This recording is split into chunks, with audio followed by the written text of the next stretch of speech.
বিশ্বজুড়ে জ্বালানি বাজারে অস্থিরতা বাড়তেই নতুন করে চাপের মুখে পড়েছে ভারতের অর্থনীতি।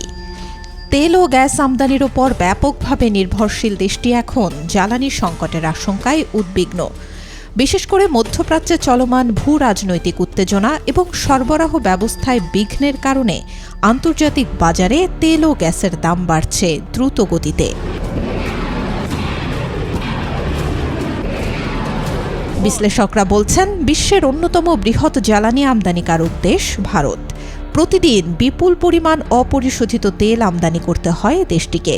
ফলে আন্তর্জাতিক বাজারে সামান্য মূল্যবৃদ্ধিও ভারতের অর্থনীতিতে বড় ধরনের প্রভাব ফেলতে পারে।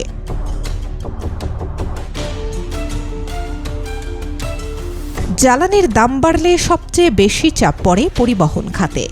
এর ফলে বাড়ে পণ্য পরিবহনের খরচ, যার সরাসরি প্রভাব পড়ে নিত্য প্রয়োজনীয় দ্রব্যের দামে।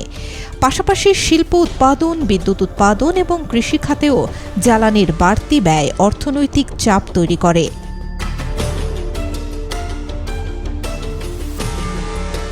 অর্থনীতিবিদদের মতে, যদি দীর্ঘ সময় ধরে তেল ও গ্যাসের সংকট চলতে থাকে তাহলে ভারতের মুদ্রাস্ফীতি আরও বাড়তে পারে।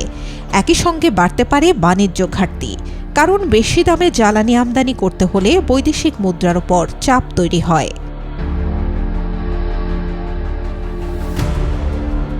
এদিকে পরিস্থিতি মোকাবেলায় ইতোমধ্যে বিভিন্ন পদক্ষেপ নেয়ার চেষ্টা করছে ভারত সরকার।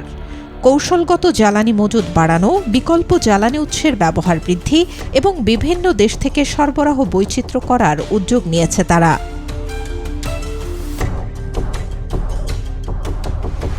তবে বিশ্লেষকরা বলছেন, যদি মধ্যপ্রাচ্যের উত্তেজনা দীর্ঘস্থায়ী হয় এবং বৈশ্বিক জ্বালানি সরবরাহ স্বাভাবিক না হয়, তাহলে ভারতের অর্থনীতির সামনে বড় ধরনের চ্যালেঞ্জ তৈরি হতে পারে।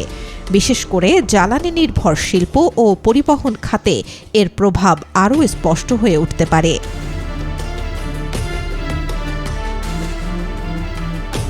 সব মিলিয়ে বৈশ্বিক জ্বালানি সংকট এবং ভূ রাজনৈতিক উত্তেজনার প্রেক্ষাপটে ভারতের অর্থনীতি এখন এক অনিশ্চিত সময়ের মধ্য দিয়ে যাচ্ছে বলে মনে করছেন বিশেষজ্ঞরা। Desk report, B news 24।